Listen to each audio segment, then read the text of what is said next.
नमस्कार विद्यार्थियों, हम पढ़ रहे हैं एमए फाइनल में संस्कृत विषय में पढ़ रहे हैं। आज हम विद्यार्थियों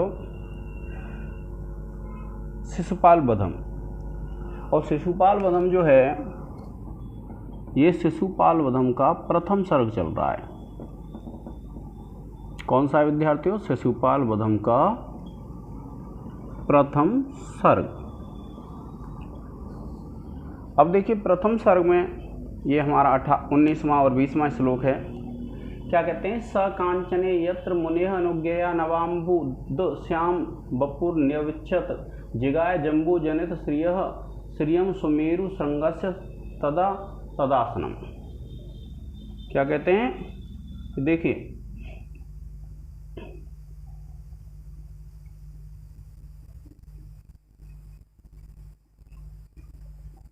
कि स माने उसने, किसने? यह भगवान श्री कृष्ण के लिए आया है कि स उन्होंने। कांचने, कांचने कहते हैं सोने के, यत्र माने वहां पर, मुनेह मुनि आया है नारद मुनि के लिए, मुनेह अनुज्ञया मुनि की आज्ञा से, नवाम्बुद श्याम बपुर कि नव अम्बुद यानी नए नए जो बादल होते हैं उनसे श्याम यानी नए नए जो बादल होते हैं उनका रंग कैसा होता है? काले रंग का होता है, श्यामल वर्ण होता है। तो न्यविच्छत, न्यविच्छत का तात्पर्य है उपाविष्ट, प्राप्त किया। स माने उन्होंने यानी भगवान श्री कृष्ण ने, कांचने माने सोने के, यत्र माने जब, मुनेह अनुज्ञया के मुनि की आज्ञा से, यानी जब भगवान श्री कृष्ण नारद मुनि की आज्ञा से स्वर्ण के आसन पर बैठ गए तो नवाम्बुद श्याम बपुर न्यविच्छत कि नवाम्बुद कहते हैं नए नए जो बादल होते हैं उनके समान जो श्यामल छवि थी उसको उन्होंने प्राप्त किया।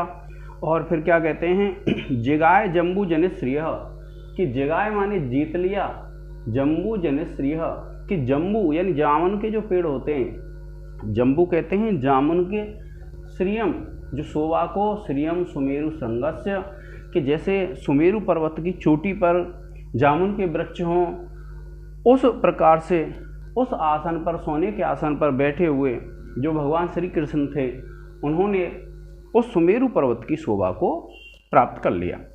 इसमें क्या बताया विद्यार्थियों कि जब नारद मुनि भगवान श्री कृष्ण के पास आ गए तो भगवान श्री कृष्ण नारद मुनि की आज्ञा से सोने के बने हुए आसन पर बैठ गए। तो जब सोने के बने हुए आसन पर भगवान श्री कृष्ण बैठ गए तो तब क्या हुआ कि जो स्वर्ण का आसन था वह स्वर्ण रंग का था और श्री कृष्ण कैसे थे? श्यामल वर्ण के थे। तो कृष्ण वर्ण के थे, श्यामल वर्ण के थे। तो भगवान श्री कृष्ण ने उस आसन पर बैठ करके ऐसे ही शोभा को प्राप्त किया जैसे सुमेरु पर्वत की जो चोटी होती है उस पर जामुन के वृक्ष हों। सुमेरु पर्वत की चोटी पर जिस प्रकार से जामुन के वृक्ष हों उस प्रकार से भगवान श्री कृष्ण ने उस शोभा को प्राप्त किया। क्या कहते हैं? महाकवि कहते हैं कि नवीन मेघ के समान श्यामल वर्ण वाले श्री कृष्ण जी मुनि नारद की आज्ञा से सोने के जिस आसन पर बैठे उस आसन ने उस समय जामुन के वृक्ष से शोभायमान सुमेरु पर्वत के शिखर की शोभा को प्राप्त किया। यानी ये जो आसन था, यह आसन कैसा लग रहा था विद्यार्थियों?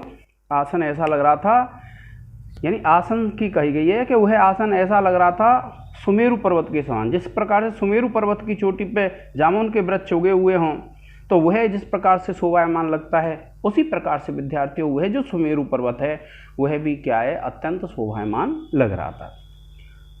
तो जो सुमेरु पर्वत पे जामुन के वृक्ष हों तो सुमेरु पर्वत जिस प्रकार से शोभा पाता है उसी प्रकार से ये जो आसन था, कौन सा आसन? जो सोने का आसन था, सुवर्ण का आसन था, उस पर बैठे हुए भगवान श्री कृष्ण ने भी उसी शोभा को प्राप्त किया जिस शोभा को जामुन के वृक्ष से युक्त सुमेरु पर्वत प्राप्त करता है। अब देखिए आपको पता है इसमें कौन सा है। आप जैसे आप विशेष लिखेंगे, मैं आपको बता चुका हूँ कि ये जो विशेष हैं, विशेष में आपको ऐसे लिखना है। पहले में लिख देंगे इस पद्य में वंशस्थ छंद है, और फिर दूसरी पंक्ति लिख देंगे, इसमें देखिए उपमा दी गई है तो आप लिख देंगे इस पद्य में उपमा अलंकार है। इस प्रकार से आप लिख देंगे और ये छंद है। अब व्याकरण में जब आप देखते हैं तो देखिए, जैसे कांचने है, जब आप व्याकरण करेंगे तो व्याकरण में क्या है, पहला लिखेंगे कांचने,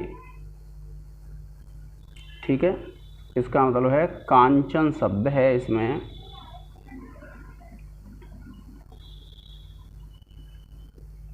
सप्तमी विभक्ति एक वचन।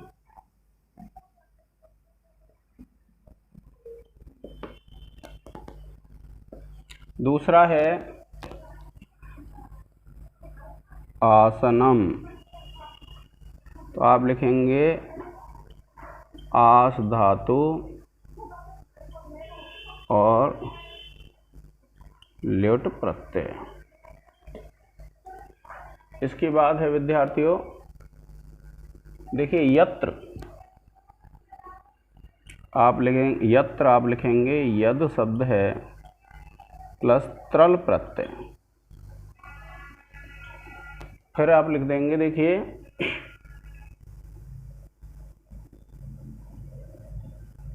जैसे नवा मुनेह अनुज्ञया,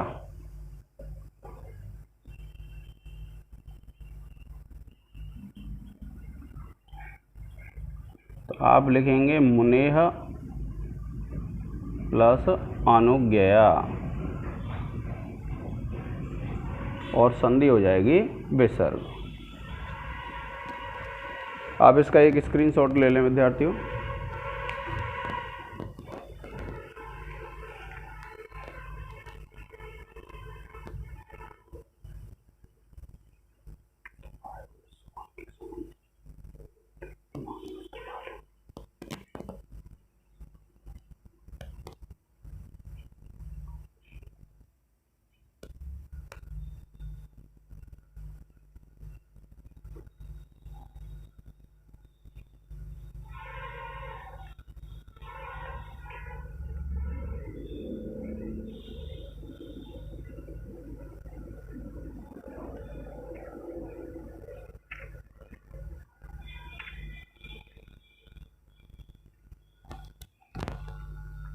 अब देखिए दूसरा है हमारा,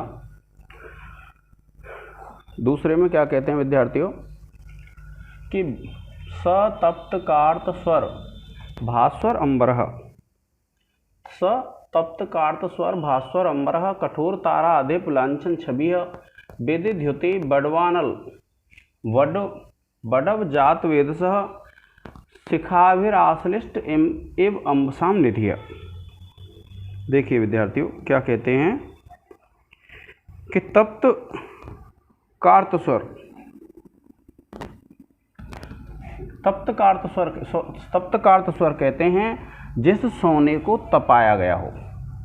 क्या कहते हैं तप्त कार्त स्वर, कि जिस सोने को तपाया गया हो। ये जो है स माने वह कौन, भगवान श्री कृष्ण।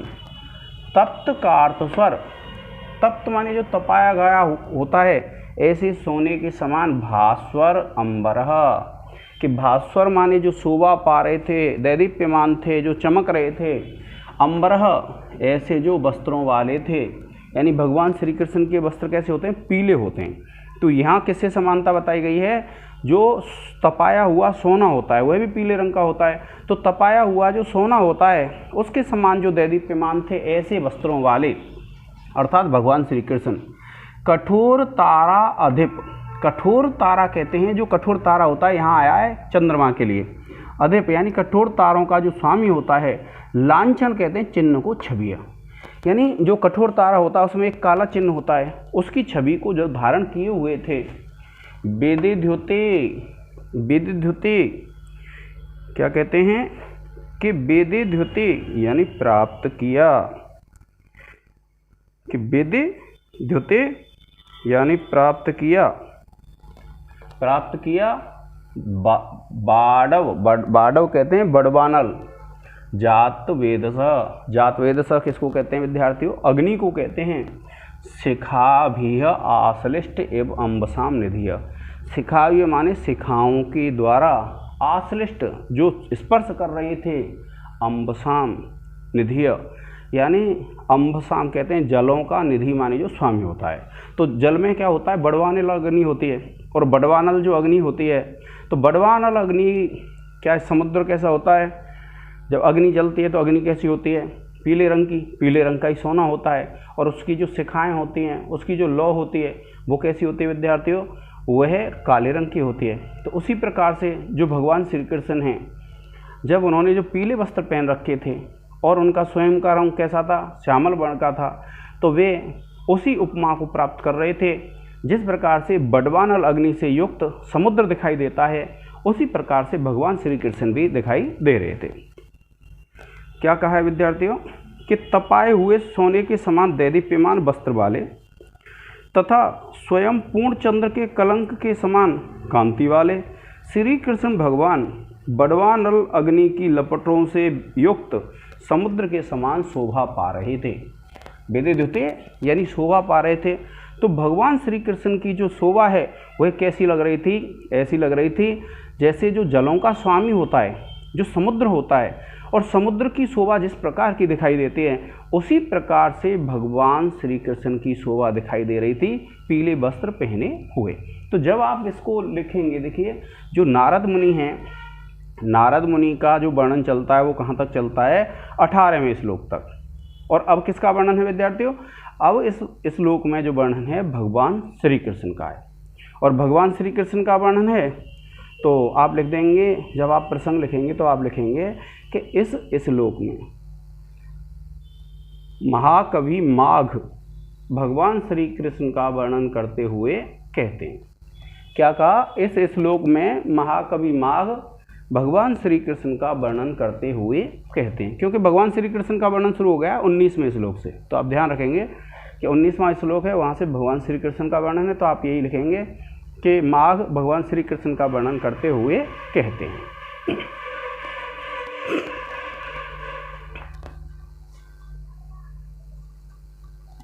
अब देखिए इसमें भी क्या है कि जो भगवान से ये जो श्लोक है इसमें वंशज छंद है, उपमा अलंकार है।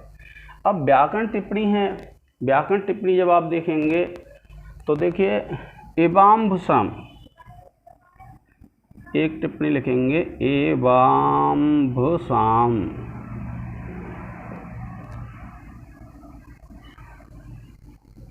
तो आप लिखेंगे विद्यार्थियों एब प्लस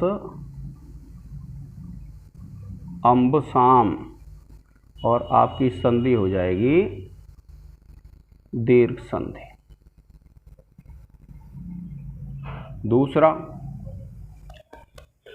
दूसरा है विद्यार्थियों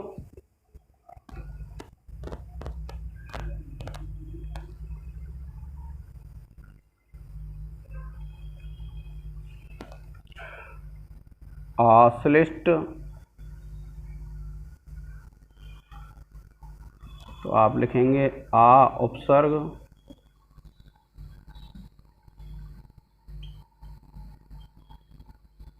श्लेष धातु और ता प्रत्यय।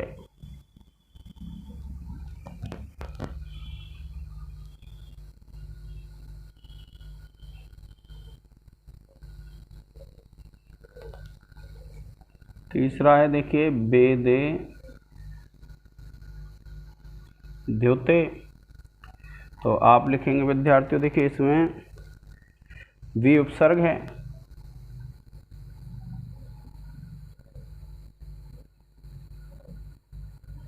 द्योत धातु है, लिट लकार,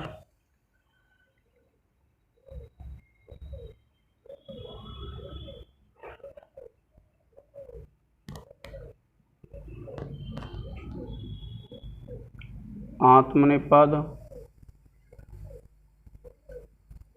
प्रथम पुरुष एक वचन। फिर देखिए ये जो स है, इस सह की आप बना लेंगे तद शब्द पुल्लिंग प्रथमा विभक्ति एक वचन। इसी प्रकार देखिए आप चाहेंगे तो आप चाहें तो यहाँ पर भी कर सकते हैं। देखो जैसे शिखा भी आश्लिष्ट है तो आप यहाँ से तोड़ देंगे, विसर्ग संधि हो जाएगी। आप लिख देंगे निधिय। निधि शब्द है प्रथमा विभक्ति एक वचन हो जाएगी। तो इस प्रकार से विद्यार्थियों आपकी व्याकरण टिप्पणी हो जाएंगी। आप आज के इस लेक्चर में इतना ही। आप सभी के लिए रक्षाबंधन की हार्दिक शुभकामनाएं। आगे का लेक्चर विद्यार्थियों वहाँ होगा रक्षाबंधन के बाद। जय हिंद, जय भारत।